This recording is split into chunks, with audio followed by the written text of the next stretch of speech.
À une dizaine de kilomètres à l'ouest de Palerme, la ville de Montréal dispose d'une notoriété mondiale reconnue par l'UNESCO en 2015 pour ses richesses historiques, architecturales et artistiques. Sa cathédrale et le cloître du couvent bénédictin mitoyen ont contribué à populariser cette ville.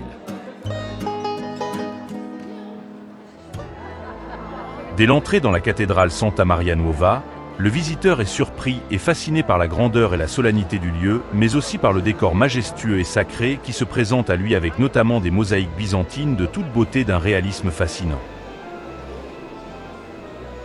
Les spécialistes considèrent que la cathédrale de Montréal constitue avec l'église Sainte-Sophie d'Istanbul l'une des œuvres byzantines les plus importantes au monde.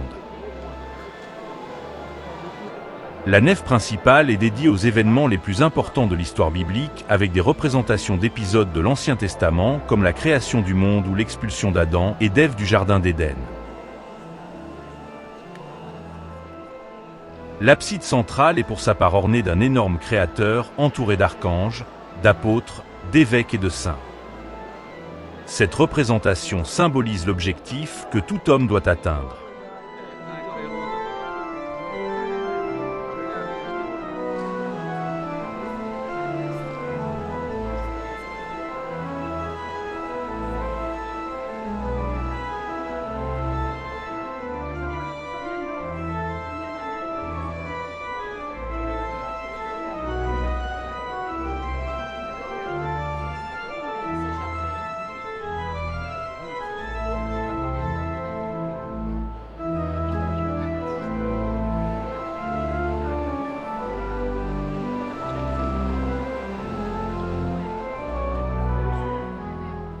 De leur côté, les absides latérales font référence à des événements de l'histoire du Christ comme le baptême, l'ascension au calvaire, la mort ou la résurrection.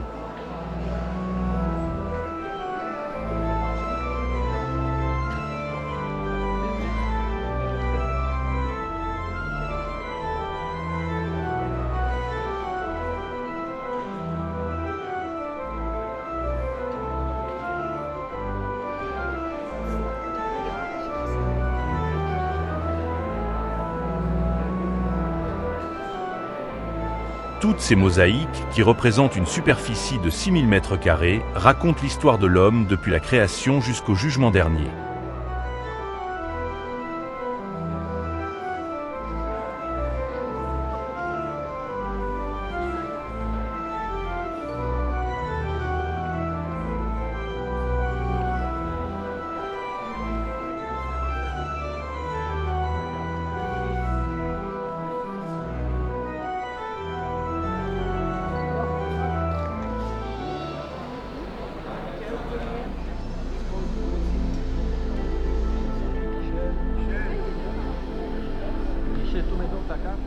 Attenant à la cathédrale, le cloître du couvent bénédictin constitue un autre bel exemple de l'architecture byzantine érigée à la fin des années 1100 sous le règne de Guillaume II.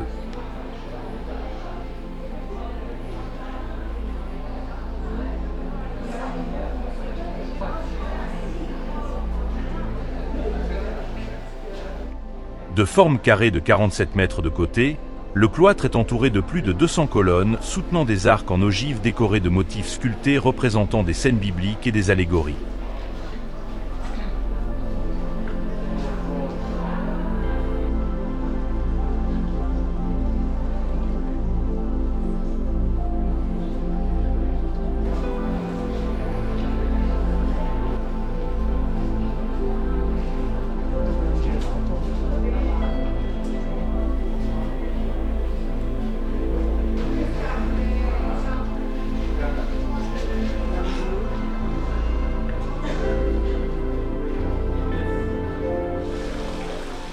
Dans l'angle sud-ouest du bâtiment, un autre petit cloître contient une fontaine en marbre sculpté en forme de palmier stylisé avec un bassin circulaire.